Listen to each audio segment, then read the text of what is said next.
Today we'll be talking about the early modern period in world history, a period that runs roughly 1450 to roughly 1750, the next period after the great post-classical millennium. The period warrants two comments by way of general introduction. First, it's obviously fairly short. We've been dealing with 1500 years for the classical period, 1000 years for the post-classical, and now we're talking about 300. And the reasons for this are probably threefold, and I won't even pretend to say which is most important. First of all, change may have speeded up. That's a modern impression, and maybe it's true. I'm honestly not sure, worth thinking about. Second, as we get closer to the present, we know more. There are more abundant records. That's pretty obvious, but it also helps historians feed larger sections of their treatments. And third, I think quite legitimately, you need to spend more time on periods that are closer to the present day because inevitably they will have even more influence on current patterns of activity. These connections we'll be working on through the discussions from this point onward, but they're perfectly legitimate. This is a perfectly honest, indeed useful employment of historical analysis. The period begins 1450 or so. We talked last time about some of the components that were changing in the world in 1450, including the new European expeditions, the significant changes in the Middle East and Eastern Europe, the Chinese decision, which helped set the stage for new activity as well. Some historians would urge maybe 1500's a bit better date. By 1500, it was becoming clear that the Europeans had arrived in the Americas and were actually going to utilize their arrival to introduce significant changes. That obviously was not even on the horizon clearly in 1450. And also by 1500, the Ottoman Empire had expanded from its hold in southwestern Europe, northeastern Middle East, to include victories over Egyptian forces that extended the Ottoman Empire through much of the Arab world, not all of it, but much of it, including portions of North Africa, Egypt obviously front and center. So 1450, 1500 gets things started. 1750 at the other end is frankly a date of convenience.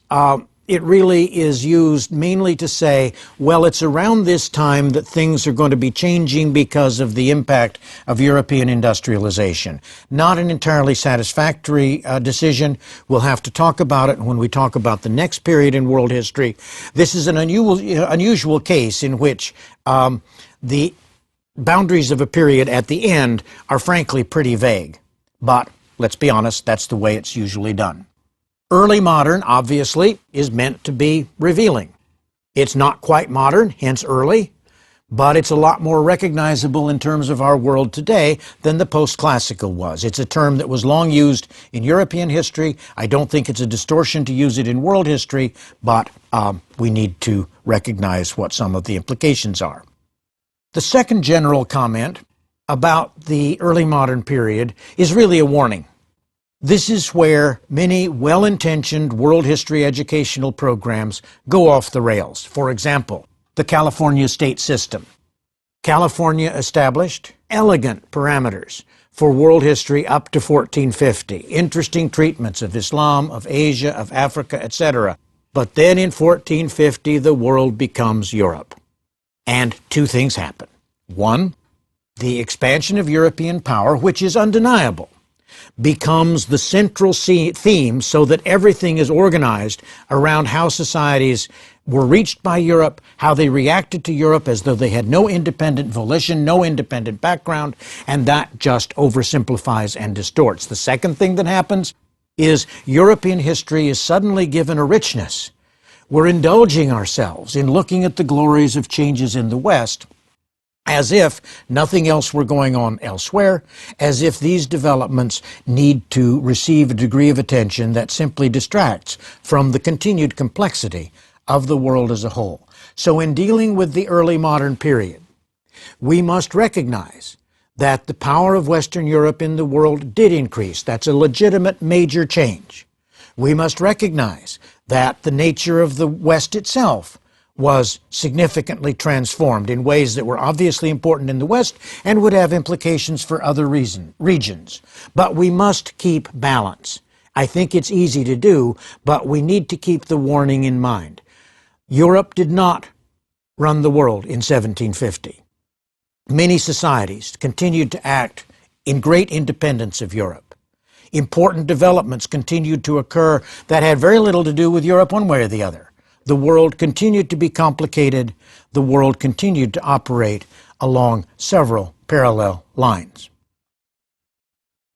In establishing a new period, as we discussed when we talked about the introduction of the post-classical period, we need not only to have a set of dates, here 1450 or so, 1750 or so, we also have to have a fairly clear sense that the themes that had previously predominated have lost some force. And this is fairly actually easy to state. The post-classical period, lots of things going on. The post-classical period was defined above all by a clear expansion in the geographical range and number of civilizations, by the impact of the world religions, and by the establishment of a world network connecting different parts of Africa, Asia, and Europe. The theme of expansion of civilization obviously can continue to be played in the early modern period, but because the main contours of the civilization zones are pretty well established, particularly outside of the Americas, it's no longer a dominant organizing principle. World religions did continue to expand. Islam is still moving into Southeast Asia, and obviously the Ottoman conquests introduced the possibility of a significant Muslim minority in Southeastern Europe as well. Christianity would expand hugely in the Americas during the early modern period, although not quite as rapidly as some priests and monks had hoped. But for the world as a whole, the religious map was pretty well set, and the big impact of world religions really had come and gone in terms of a major innovative force. Their sustaining power is still there. The world network simply gets transformed. It's still an operative concept, but it gets transformed because of the inclusion of the Americas. So the world network was an intense interrelationship among different societies in what we might conveniently call the old world. The new world economy, which we'll explore more fully next time, the new world economy is literally global. And that's a huge change. Indeed, and now we turn to the most important part, what are the new themes? Indeed, the most important single development in the early modern period is the intensification of interregional trade connections and the inclusion of the Americas, and at the very end of the period, the inclusion also of Pacific Oceania in these global trade patterns. Huge development, pretty obvious, but the implications are immense. Other changes, other new themes include, and these are what we're going to explore during the balance of our discussion today, other new changes include the new power relationship of the West in the world. Didn't happen overnight. It has to be seen as gradual, but it did occur. The biological exchanges that resulted from European and African contact with the Americas. And finally, the explosion, no pun intended, of gunpowder empires, a point that relates to the expansion of Europe but needs separate attention. First, the expansion of Europe. This can be very simply summed up, and there's a nice book by Carla Cipolla precisely along these lines, as Gun Sales and Empires. By the 15th century, Europeans had adapted Chinese explosive powder into guns and particularly cannon.